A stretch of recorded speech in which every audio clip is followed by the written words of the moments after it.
palavras, né? Ela tem um coração, né? Quem tem coração, aquele cara tinha um coração, né? Então, essa dificuldade que a gente tem de renascer, né?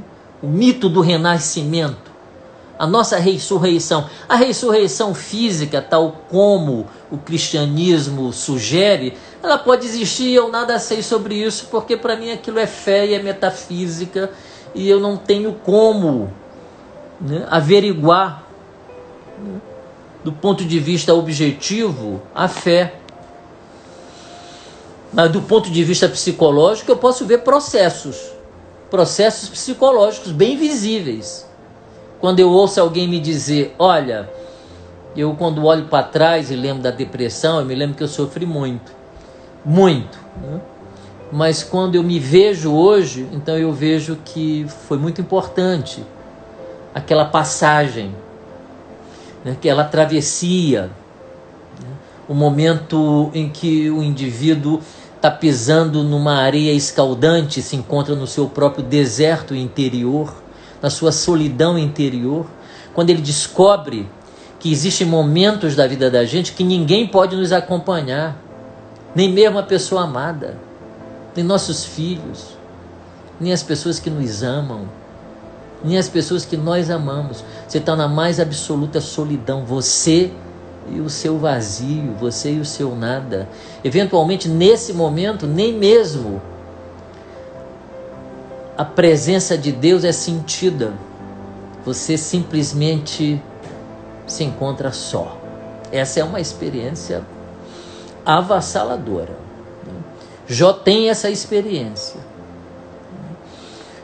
Mas rapidamente ele percebe que, e essa é a parte transgressora do livro, que ele não é culpado daquele sofrimento.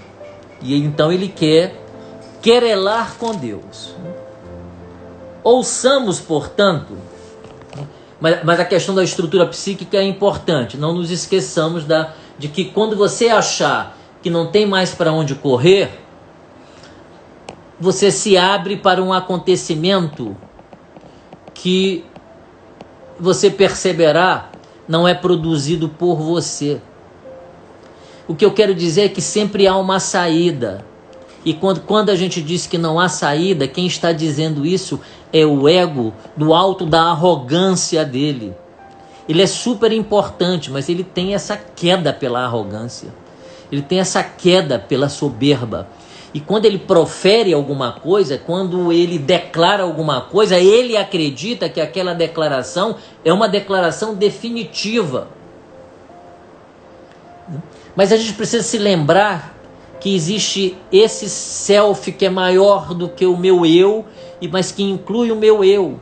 Então, se eu fico naquela atitude de espera, se eu fico naquela atitude de atenção, se eu fico naquela atitude de saber que alguma coisa vai acontecer em algum momento e que eu não decido mais quando vai acontecer, que eu não decido a maneira com que vai acontecer, por isso eu sento e contemplo e espero a chegada,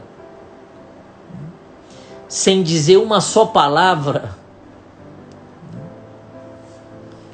Então eu descubro que existe sim essa possibilidade de alguma coisa acontecer dentro do meu sistema psíquico que está para além do meu duvidável controle sobre a minha vida. Um duvidável controle sobre a minha vida. E aí eu estou me lembrando aqui de Eclesiástico, que vale a pena ler. No capítulo 2, se diz: meu filho, se te ofereceres para servir o Senhor, se tu te ofereceres para servir o self, servir o self, não é o self, não é você, não é servir a você mesmo, servir ao self, ao desejo do self, seja feita a tua vontade, a vontade do self. Esse é o nosso conflito todo o tempo.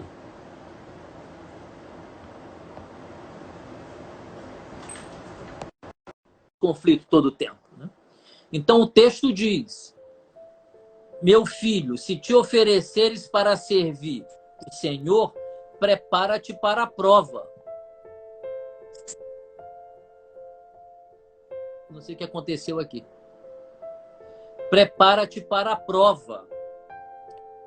Endireita teu coração e sê constante.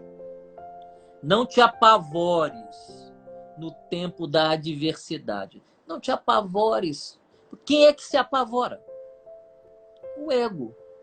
E o ego se apavora por quê? Porque ele quer alguma coisa. Ele não aceitou o que está acontecendo. Ele não aceita o que está acontecendo. Ele tem raiva do que está acontecendo. Ele tem motivos de sobra para protestar contra o que está acontecendo. Ele não aceita de forma incondicional. Jó aceitou de forma incondicional o acontecimento da vida dele. E aqui é uma sutileza importante que se deve notar.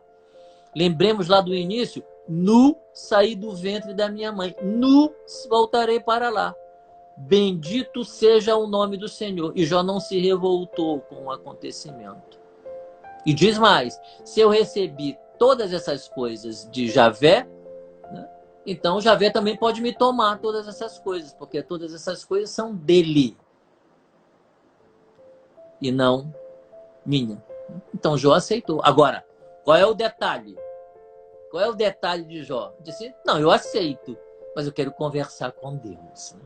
Esse cara é de uma ousadia, né, encantadora. Assim. Não, eu aceito, mas eu quero conversar com Deus. É com Ele que eu quero conversar. Olha, vocês três são consoladores, desagradáveis. Né? E se vocês ficassem calados, eu imaginaria que vocês fossem sábios. Jó ironiza todo o tempo os três amigos. Né? Como vocês estão falando, vocês não passam de estultos, pessoas tolas. Né? As palavras de vocês não servem para nada. Elas me torturam. Seria melhor não ter vindo aqui me visitar. E os três amigos não conseguem entender essa postura de Jó. Né? Então, note bem. Ele aceitou o acontecimento. A pessoa tem que aceitar que está deprimida. E isso não quer dizer uma aceitação passiva. Né? A gente pensa em aceitar, pensa que ali então fica ali, né? Aceitando. Negativo. Aceitação é um processo ativo. Após aceitar, abrir o diálogo com o inconsciente. Abrir o diálogo com o inconsciente. Expor para o inconsciente o que você sente. E ouvir do inconsciente o que ele tem para dizer para você. Já que eu tenho tédio à vida, diz nosso amigo Jó, darei livre curso ao meu lamento. É com o coração angustiado que eu falo. Nada melhor para obter a cura a não ser falar com o coração angustiado. Se você fala com o seu racional, e esse é o motivo pelo qual tratar intelectuais não é absolutamente simples, porque imagina o indivíduo falando com os seus sentimentos mais inferiores para o ego soberbo, né? Que não aprecia aquela realidade, não vê beleza naquela realidade. Então imagina, né, a pessoa ter que se desfazer do seu doutorado, do seu pós-doutorado, ou não precisa ser uma titulação acadêmica, porque isso é uma função psicológica. Né? Eu usei só como uma ilustração a função intelectual. Né? Se desfazer de todo esse intelecto defensivo para entrar em contato com a sua angústia.